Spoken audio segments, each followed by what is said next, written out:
dimanapun kalian berada. Perkenalkan, nama saya Budi Siswanto, merupakan mahasiswa IAIN Salatiga, jurusan Komunikasi Penyiaran Islam. Khususnya presentasi saya Public Relation. Malam-malam seperti ini, meskipun situasinya seperti ini, masih dalam wabah COVID-19, biasanya malam-malam seperti ini saya dan sahabat-sahabat itu bisa ngopi, sharing-sharing entah di angkringan atau di alun-alun. Tapi berhubung ya keadaannya seperti ini, kita manfaatkan sharing-sharing lewat media apapun, entah lewat IGTV misalnya, ataupun lewat di YouTube, ataupun lewat Zoom meeting begitu. Di sini saya mencoba sharing apa yang saya alami di masa kuliah. Kira-kira di perkuliahan itu saya ngapain aja begitu.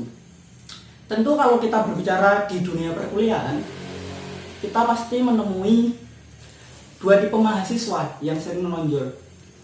Tipe yang pertama yaitu mahasiswa aktivis, dan tipe yang kedua yaitu mahasiswa akademis.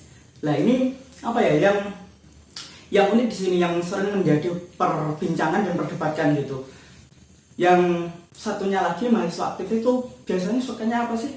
Rapat, kumpul-kumpul, ikut organisasi, ikut kegiatan ini itulah gitu. Yang satunya lagi mahasiswa akademis yang kita sebut itu sukanya lebih ke perpustakaan, baca-baca buku, mencurahkan ide, gagasan dan pikirannya itu untuk tugas gitu. Tapi kadang juga di dua kubu ini, antara mahasiswa aktivis dan mahasiswa akademis, kadang saling gini cekcok.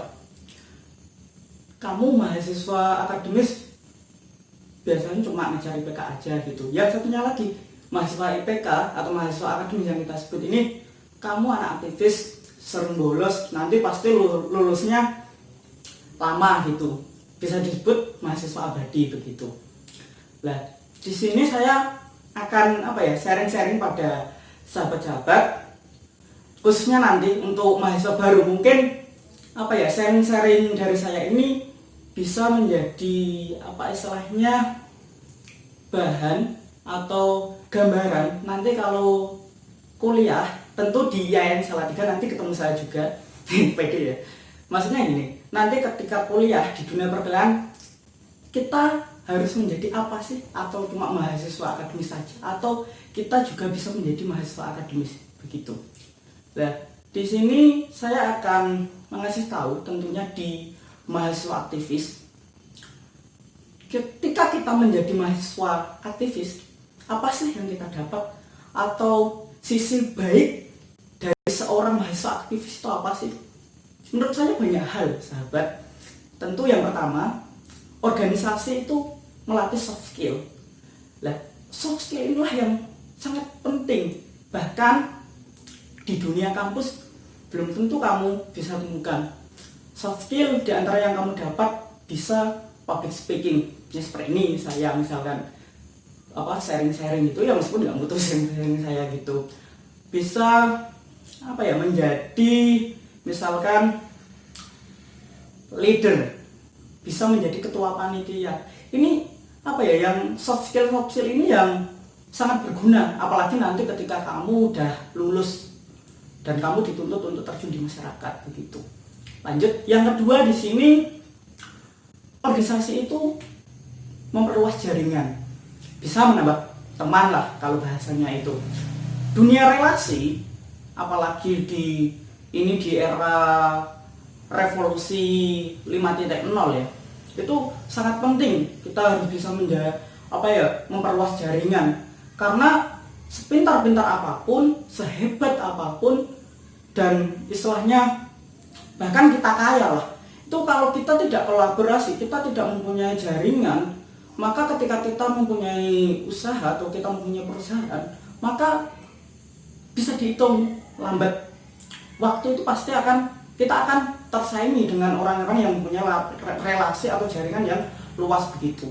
Ini yang tentu bukan hanya di dunia usaha saja. Misalkan kita berbicara di dunia perkuliahan ini, coba bandingkan mahasiswa aktivis dengan mahasiswa yang istilahnya IPK, beda banget gitu. Misalkan anak aktivis, entah aktivis organisasi eksternal atau mahasiswa aktivis di internal kampus, ketika kita berpergian, misalkan kita pergi di Semarang, anak yang aktivis tentu bisa mengenal atau bisa istilahnya kontak dengan anak yang Semarang, misalkan saya anak HMPS KPI, lah kita carilah dengan relasi teman di kampus tetangga juga anak HMPS KPI. Lewat apa? Komunitasnya. Kalau di KPI itu ada forumnya, forum nasional, namanya itu Forkomnas KPI, seperti itu sahabat.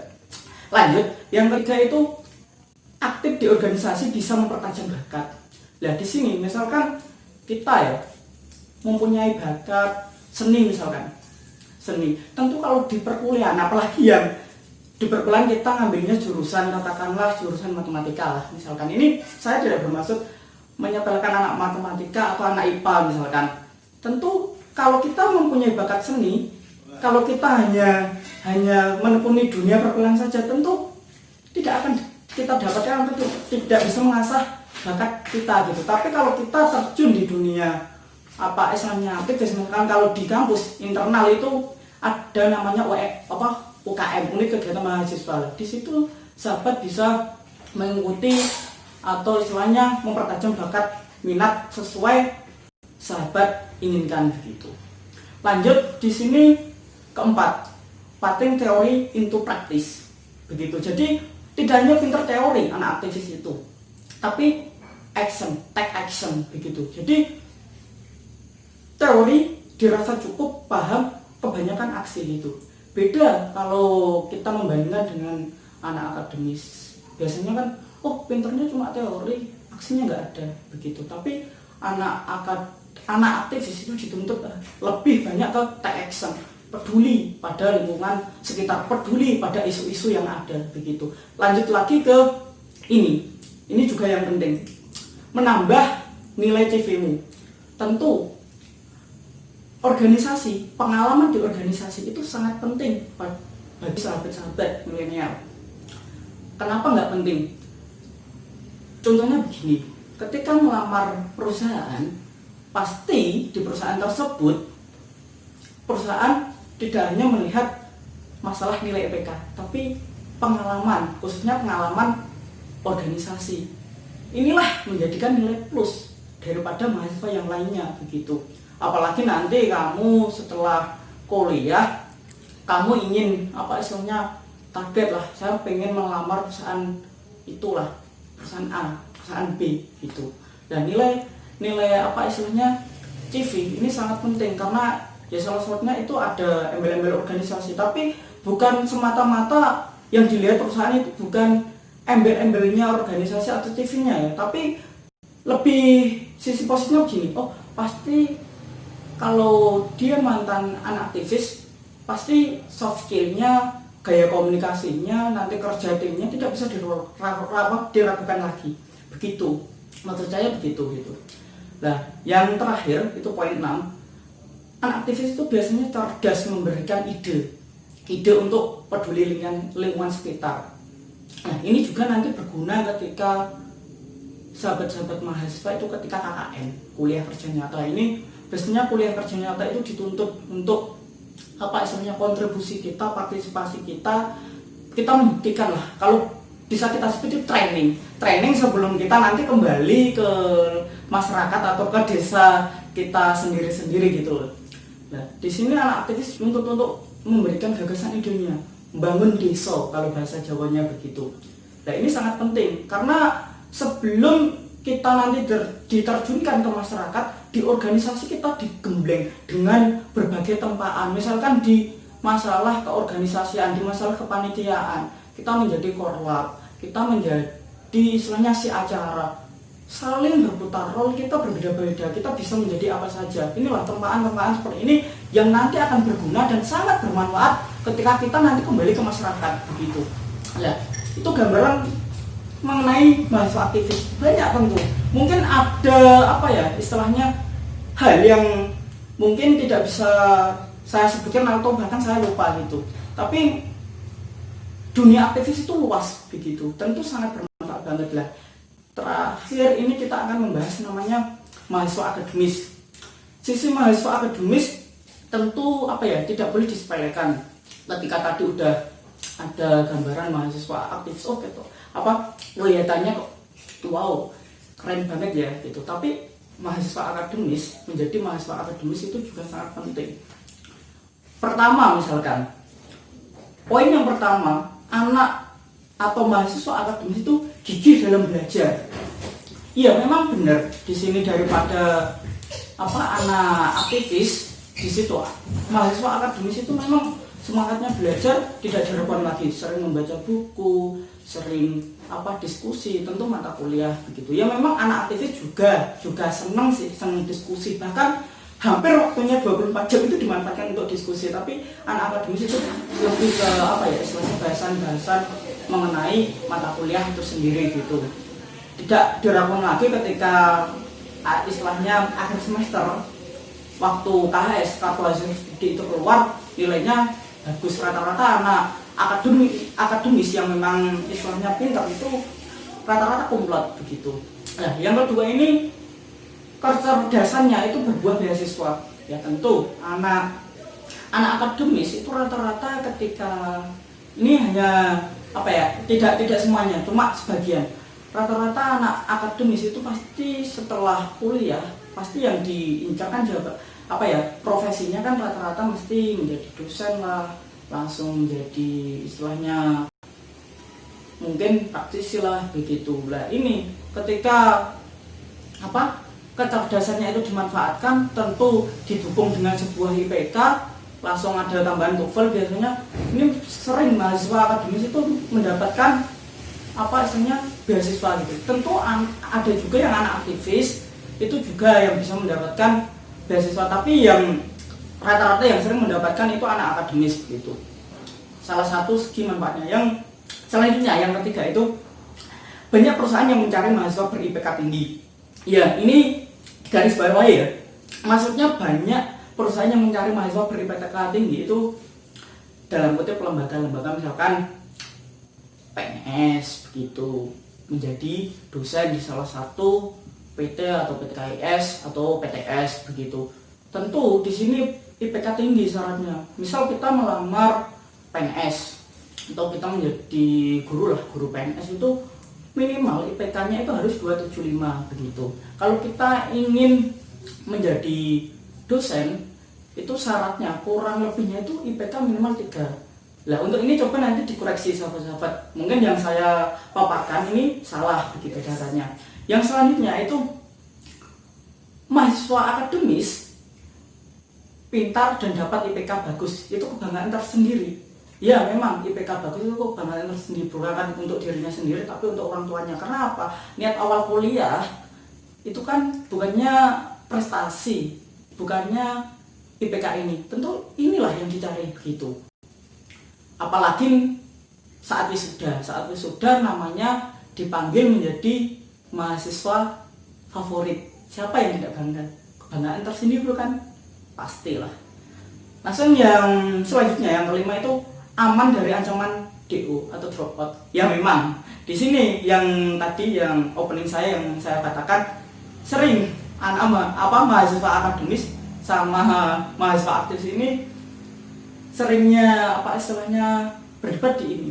Mahasiswa akademis memang rata-rata lulusnya cepat. Beda dengan anak aktivis, biasanya molor, bisa disebut mahasiswa abadi begitu. Tapi hal di sini aslinya tergantung manajemennya tersendiri sih. Betapa niatnya kita istilahnya mengingat niat kita kuliah itu awalnya bagaimana begitu. Langsung yang selanjutnya di sini yang nomor 6 yang terakhir, mahasiswa kesiapan menghadapi rumitnya tantangan kerja ini lebih matang. Karena apa? Kali dengan asahan kecerdasannya atau otaknya ini sudah dibenturkan dari berbagai rumitnya istilahnya tantangan atau soal atau ujian di bangku perkuliahan, mulai soal yang berbentuk A dan Z. Ini nanti tentu sangat bermanfaat atau sangat istilahnya berguna ketika dia memasuki dunia kerja. Tentu anak atau mahasiswa akademis ini dia lebih istilahnya matang lah, lebih oke, lebih siap daripada kalau kita lihat milenial yang mungkin tidak menempuh bangku perkuliahan begitu. Itu perbandingan dari saya, mungkin sahabat-sahabat nanti bisa menilai, atau tentu mahasiswa baru 2020 ini nanti bisa menilai ketika kuliah nanti kita ingin menjadi apa. Pertanyaan saya gini, mahasiswa akademis sama mahasiswa aktivis itu manis yang mana? Kalau menurut saya tentu yang lebih manis itu mahasiswa aktivis. Karena apa? Senior saya dan dosen saya pernah menghasilkan motivasi pada saya pada acara tertentu, yaitu sosok mahasiswa aktivis itu harus sukses akademisi, militansi, organisasi. Poin inilah ketika saya menjadi aktivis, pilihan saya menjadi mahasiswa aktivis, tentu saya juga mendapat mahasiswa akademis. Jadi ketika saya menjadi mahasiswa aktivis, poin mahasiswa akademisnya itu udah nyatu begitu. Makanya bisa dibilang gini, kuliah itu utama, tapi bukan yang utama gitu. Pesan saya tentu buat sahabat-sahabat dekat saya, sahabat IAIN Salatiga sendiri, juga nanti untuk mahasiswa baru IAIN Salatiga khususnya pada ajaran 2020, jangan batasi diri ini untuk mengenal potensi. Temukan anugerah terindah yang telah diberikan oleh Sang Maha Kuasa pada tiap diri ini di organisasi. Hidup mahasiswa. Salam dari saya, Budi Siswanto, mahasiswa IAIN Salatiga. Cukup sekian. See you next time. Bye.